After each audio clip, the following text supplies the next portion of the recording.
नमस्कार, मी भाग्यश्री स्वागत करते तुम्हा सर्वांचं पुन्हा एका आपल्या नवीन व्हिडिओमध्ये। आणि आज व्हिडिओच्या स्टार्टिंगलाच मी तुमच्यासोबत माझं स्किन केअर रूटीन शेअर करते। असं काही स्पेशल वगैरे स्किन केअर असतं असं नाहीये माझं, बट मी स्टार्टिंगला जे आहे अंघोळ झाल्याच्या नंतर पहिले तर सेटाफिल मॉइश्चरायझर यूज करते, त्यानंतर रागाची सनस्क्रीन यूज करते आणि लिप बाम। बस एवढंच 3 प्रोडक्ट असतात माझ्या स्किन केअरमध्ये। आणि फेस वॉश म्हटलं तर मी कधी पपायाचं किंवा मग सेटाफिल असं यूज करते। तर हे सेटाफिल खरंच मस्त आहे, थोडं आहे कॉस्टली बट छान आहे आणि स्किनला खूप मस्त सूट होतं। माझ्या तरी स्किनला छान सूट झालं। स्किन केअर झाल्याच्या नंतर बाकीची जी कामं आहेत ती करायची आहेत। आज सकाळी आंघोळ झाल्याच्या नंतर स्किन केअर न करता डायरेक्टली स्वयंपाकाला लागली, कामं करून घेतली अर्धी आणि आता स्किन केअर करत होती। म्हटलं चला मी तुमच्यासोबत शेअर सुद्धा करते जे माझं स्किन केअर आहे ते। लिप बाम लावून झाल्याच्या नंतर माझं स्किन केअर जे आहे ते कम्प्लीट होतं असे एकदम साध्या आणि सिंपल प्रकारे। नंतर भांडी होती घासायची, सो भांडी घासून घेतली, बाकी कपडे वगैरे सर्व आवरून घेतलं। आज काही कामं आहेत एक्स्ट्राची जी की करायची आहे आणि तुमच्यासोबत शेअरही करायची आहे, म्हणजे तुम्हाला पण असं होईल की आपलेही कामं पेंडिंग आहेत आणि आपण ते कामं करावीत। तर इथे भांडे घासावी मला एक लक्षात आलं, म्हटलं चला तुमच्यासोबत ते शेअर करते। जेव्हा पण मी भांडी घासायला घेते किंवा जेव्हा पण कुकर असतं घासायला भांड्यामध्ये, तेव्हा मी काय करते, कुकरच्या झाकणाची जी रिंग असते ती काढून घेते। आणि हे आत्ता जस्ट करते म्हणून असं नाहीये, प्रत्येक वेळेस ते भांड्यात असलं की मी करते, पहिले रिंग घासून घेते आणि नंतर झाकण सुद्धा व्यवस्थित घासून धुवून झालं की पुन्हा त्या झाकणाला जी कुकरची रिंग आहे ती पुन्हा लावून देते। म्हणजे कसं होतं आपण रिंग जर वेगळी टाकली भांड्याच्या जाळीमध्ये आणि झाकण वेगळं टाकलं तर आपल्याला ऐन वेळेला ती रिंग लवकर मिळतच नाही, भांड्याच्या जाळीमध्ये ते हरवून जाते। त्यामुळे लगेच कुकरच्या झाकणाला ती रिंग आपण लावून ठेवायची। आणि मी बऱ्याचशा जणांचं बघितलेलं आहे, बऱ्याचशा लेडीजचं, की त्या काय करतात, कुकरचं झाकण जे आहे ते डायरेक्टली घासून धुवून तसंच ठेवून देतात, त्याची रिंग काही काढत नाही। पण मला तरी वाटतं की त्या रिंगमध्ये बरंचसं अन्न अडकलं जातं आणि ते खराब होतं, त्याच्यामुळे आपण रिंग काढूनच हे कुकरचं झाकण जे आहे ते धुतलं पाहिजे। जेव्हा पण आपण काही लावतो डाळ वगैरे जे असेल ते, त्यामधून वाफ वरती येते आणि वाफेमधून कधी कधी पाणी सुद्धा बाहेर येतं, तर त्याचे अन्नाचे जे कण आहे ते अडकलेले असतात रिंगमध्ये, त्यामुळे ते तसं धुवून घ्यायचं जशा प्रकारे मी धुवून घेते। त्यानंतर मला इथे काम करायचं होतं फेस वॉश, हँड वॉशचं, मी फेस वॉश म्हणतेय। जेव्हा मागच्या वेळी डीमार्टला गेलेले तेव्हा हँड वॉश घेत होते, बट माझी ननंदबाई बोलल्या की हँड वॉश नको घेऊ, हे जे पावडर आहे ते घेऊन जा आणि ते बॉटलमध्ये मिक्स करायचं, त्यानंतर सेम हँडवॉश सारखं यूज करायचं। तर मी हे काय फर्स्ट टाइम आणलं होतं, तर फर्स्ट टाइम यूज करणार होते, म्हटलं जर आपण घेऊन बघूयात। तर त्या बोलल्या की हँडवॉशपेक्षा हे परवडतं आणि 10-10 रुपयाला हे पाऊच मिळतं। तर 200 ml बॉटलमध्ये हे पूर्ण एक पाऊच टाकायचंय, बट आता मी जी बॉटल घेतली स्प्रे बॉटल ते काही 200 ml नाहीये। तर त्यामध्ये मी थोडंसं पावडर टाकलंय आणि त्यानंतर पाणी भरून त्याला छान असं शेक केलं। नंतर म्हटलं आपण यूज करून बघूयात की खरंच हे काम करतंय का नाही, म्हणजे याचं व्यवस्थित असं फोम होतोय की नाही। तर मी बघितलं तर बऱ्यापैकी आहे यूज करण्यासारखं। आता पूर्ण माहिती नाही किती दिवस जाईल ते किती नाही, तर बघूत। मला जर हे आवडलं तर मी हेच आणत जाईल किंवा मग आपलं हँडवॉश आहेच जे मोठं पाऊच मिळतं ते। तर ननंदबाई बोलले होते यूज कर आणि मला सांग तुला कसं वाटतंय, तर आता त्यांना सांगेल की यूज केले बाबा, आवडले वगैरे असं। नंतर मला भूक लागली होती, सकाळी असं झालं चपाती कमी झाली माझ्याकडनं, पीठ कमी भिजवलं गेलं, टिफिनला चपाती गेली आणि सकाळी आम्ही दोघांनी जेवण केलं। एरवीनं मला दुपारी भूक लागत नाही, पण आज मला भूक लागली, म्हटलं आता आपण काय बनवूयात। मग मला आठवलं की खिचडी बनवूयात आणि खिचडी माझी फेवरेट आहे, मला रोज जरी दिली तरी मी सुद्धा खाईन, म्हणजे वरण भात आणि खिचडी मी रोज खायला तयार असते। त्यामुळे मग मी दुपारी इथे खिचडी बनवायला घेतली आणि खिचडी बनवली, खिचडी मस्त झाली होती, खायला घेतली आणि त्यानंतर मला इतकी झोप आली होती, म्हटलं आता आपण जी काही कामं करायची होती ती थोडीशी बाजूला ठेवूयात आणि झोपूयात, कारण आज बरीचशी मला कामे करायची आहेत जी की माझे 4 ते 5 दिवस झाले पेंडिंग वरती आहे। मी रोज म्हणतीये करण, पण ते रोज ढकलला जात आहे। तर आज मनावरती घेतलंच होतं, म्हटलं आज काही जरी झालं तरी करायची, पण दुपारी झोप आल्यामुळे पुन्हा विचार आला की आपण जर आता झोपलो तर ती कामं पुन्हा पेंडिंग राहील। पुन्हा असा विचार केला की थोडीशी झोप घेऊयात आणि मग नंतर आपली कामं करूयात। तर इथे मस्त अशी खिचडी आणि लोणचं खायला घेतलेलं मी। 2000 years later. छान एक झोप घेतली. त्यानंतर व्हिडिओ एडिटिंगचं थोडंसं काम होतं ते करून घेतलं आणि मग आता मला करायचं होते माझे पेंडिंग कामं, जे की मला आता गणपती बाप्पांसाठी प्रसाद बनवायचा आहे. तर मोदक काही मी म्हणजे रोज बनवत नाहीये. पहिल्या दिवशी मोदक बनवले होते, म्हटलं आता मध्ये केव्हा तरी एखाद्या वेळेला मोदक बनवेल आणि मग जेव्हा गणपती विसर्जन असेल तेव्हा एकदा मोदक बनवेल. तर आता ना गणपतीसाठी खोबऱ्याचा प्रसाद बनवून घेतेय. तर तुम्ही बनवता का हा प्रसाद मला नक्की सांगा. आमच्याकडे असंच असतं रेग्युलरमध्ये ना, म्हणजे गावाकडे वगैरे खोबऱ्याचा जो किस असतो तो बनवून त्यामध्ये साखर ऍड करायची आणि तो प्रसाद म्हणून ठेवायचा. आरती झाली की सगळ्यांना तोच वाटायचा आणि गणपती बाप्पांना सुद्धा तोच ठेवायचा. म्हटलं आता आपण ते करून घेऊयात. आणि विजय सुद्धा मला 2-3 दिवसापासून म्हणतोय की प्रसाद कर, प्रसाद बनव. म्हटलं ठीक आहे मी बनवते. इतके दिवस ना हे म्हणजे हे 2-3 दिवस झाले, त्या 2-3 दिवसासाठी मी जे मोदकाचं सारण बनवलं होतं ते मोदकाचं सारण ऑलरेडी होतं. मग ते आज संपलेलं. म्हटलं चला आज आपल्याला बनवावंच लागेल प्रसाद, त्यामुळे आज बनवायला घेतला. आणि आजच्या व्हिडिओमध्ये शेवटला मी तुमच्यासोबत ना मोदकाची रेसिपी शेअर करणार आहे, त्यामुळे व्हिडिओ शेवटपर्यंत नक्की बघा.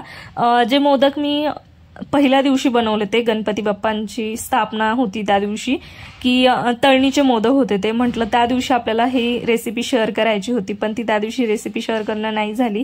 त्यामुळे आजच्या व्हिडिओमध्ये मी तुमच्यासोबत ती रेसिपी शेअर करतेय. तर इथे मी खोबरं पूर्ण जे आहे त्याचे काप करून घेतले, मिक्सरला बारीक करून घेतेय. नंतर त्यामध्ये साखर ऍड करेल आणि साखर ऍड केल्याच्या नंतर एक छोट्याशा डब्यामध्ये हे भरून ठेवेल. म्हणजे कसं जेव्हा पण आरती झाली ना तेव्हा ते आपल्याला लगेच तिथल्या तिथून घेता येईल. तर इकडे थोडंसं सांडत सुद्धा होतं माझ्याकडनं, त्याच सांडलोट होतेच माझ्याकडनं केव्हा ना केव्हा तरी. मग इकडं व्यवस्थित असं काढून घेतलं आणि एवढंच प्रमाणात मध्ये मी केलं होतं. म्हटलं 2-3 दिवस गेलं असं बस झालं, जास्त जरी नाही गेलं तरी. नंतर मग मी मध्ये उकडीचे मोदक बनवून बघणार आहे, जसं की तुम्हाला बोलले होते शॉर्ट व्हिडिओमध्ये की उकडीचे मोदक मला काही बनवता येत नाही आणि मी अजून ते टेस्टही केलेले नाहीये. आय थिंक मी 10वीला होते तेव्हा मी एकच मोदक टेस्ट केलेला, कारण आमच्या टीचरने मोदक बनवले होते आणि ते स्कूलमध्ये वाटले होते. तर त्यातला एकच मोदक मी टेस्ट केलेला, त्याची मला टेस्ट अजिबात आठवत नाहीये. मग आता मला उकडीचे मोदक बनवून बघायचे, तर ते बनवेल. त्याच्यानंतर पुन्हा प्रसाद कमी पडला तर पुन्हा दुसरा बनवेल.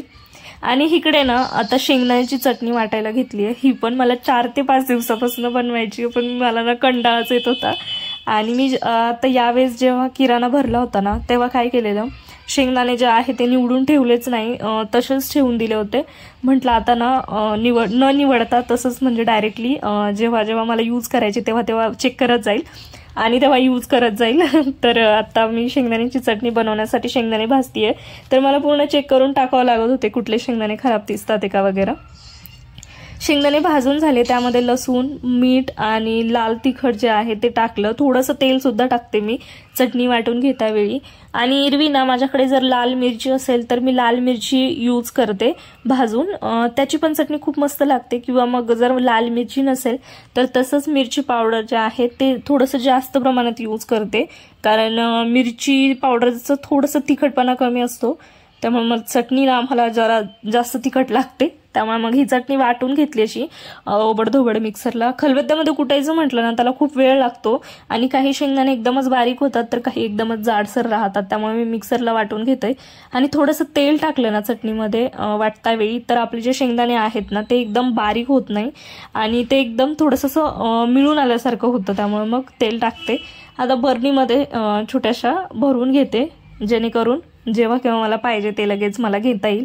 आणि केव्हा केव्हा काय होतं, मग एका स्टीलच्या डब्यामध्ये वगैरे ठेवलं ना तर ते मला लवकर मिळत नाही, कारण स्टीलचे डबे सेम असतात तर मग ते समजत नाही कुठल्या डब्यामध्ये काय आहे. तर त्यामुळे असं छोट्याशा प्लास्टिकच्या डब्यामध्ये ही चटणी मी भरून घेतली आहे. तर चला आता आपण ना मोदकाची रेसिपी बघूयात. इकडे मी गूळ घेतलाय, त्याचबरोबर खोबरं घेतलंय त्याची काप करून. हे मी मिक्सरला वाटून घेणार आहे खोबरं फक्त. त्यानंतर कढईमध्ये थोडंसं तूप घातलंय. तुम्हाला जेवढं तुम्ही सारण बनवणार आहात त्यानुसार तुम्ही तूप घालू शकता. खोबरं असं मिक्सरला बारीक करून घेतलं. त्यानंतर गूळ जो आपण पहिले फोडून घेतला होता तो तसाच ठेवला. आता गूळ आणि खोबऱ्याचा किस असं दोन्ही कढईमध्ये टाकून याला व्यवस्थित फ्राय करून घ्यायचंय.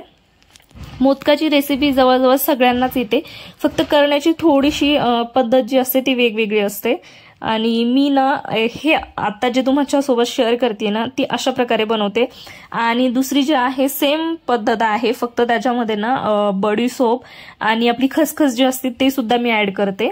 तर आता इथे खोबरं गूळ छान असं परतून घ्यायचं त्याला मॉइश्चर सुटेपर्यंत, जसं तुम्ही बघू शकता कशा प्रकारे झालंय। त्यानंतर ना इथे विलायची पावडर मी घातली आहे, थोडीशी हाताने क्रश सुद्धा केली होती आणि थोडीशी कुटून सुद्धा घेतली खलबत्त्यामध्ये। इथे खसखस आणि सोप सुद्धा तुम्ही वापरू शकता, पण मी आज ना बिना खसखस आणि सोपचं हे सारण बनवतीये। तर त्यानंतर इलायची पावडर टाकली, 2 मिनिटं ह्याला पुन्हा परतून घ्यायचं आणि नंतर ना आपल्याला गॅस बंद करून हे जे सारण आहे ते थंड करून घ्यायचंय। हे जे सुक्या खोबऱ्याचा आपण यूज केलेला आहे जो किस आहे तो, तर त्यामुळे ना काय होतं हे सारण थंड झालं की थोडंसं कडक बनतं। जर तुम्ही ओलं खोबरं यूज केलं नाही याच्यामध्ये नारळ जे असतं ते, तर त्याने तुमचं सारण जे आहे ते नरमच राहील, कडक होणार नाही। तर ते तुमच्या मर्जीवर तुम्हाला कुठलं यूज करायचं। तर हे सारण थंड झाल्यावरती मी काय केलं, अशा छोट्या छोट्याशा पुऱ्या लाटून घेतल्या, त्यामध्ये एकदम कमी कमी सारण भरलं, खूप जास्तही भरायचं नाही म्हणजे ते तळता वेळी आपल्याला फुटणार नाही। मग अशा छोट्या छोट्याशा कळ्या पाडून घेतल्या। मला म्हणजे हे मी बघितलेलं कळ्या कशा पाडायच्या वगैरे, मला पहिले ना कळ्या पाडताच येत नव्हत्या, मग नंतर मी शिकले कळ्या पाडायचं।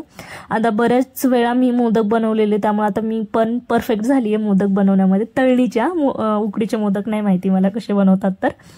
तर इकडे कळ्या पाडून घेतल्या आणि हळूहळू ना त्या कळ्या जोडून घ्यायच्या। जसं मी व्हिडिओ बघितलेले की उकडीच्या मोदकाला खूप अशा परफेक्ट कळ्या पडतात, तशा आपल्याला तळणीच्या मोदकाला परफेक्ट कळ्या ज्या आहेत त्या नाही पडत, कारण उकडीचं जे मोदक असतं त्याचं पीठ आय थिंक तांदळाचं असतं, त्यामुळे ते वेगळं याच्यामध्ये असतं आणि आपल्या चपातीचं कसं एकदम असं पातळ पीठ असतं, त्यामुळे मग ते नाही जमत जेवढ्या आपल्याला कळ्या परफेक्ट पाहिजे तेवढ्या।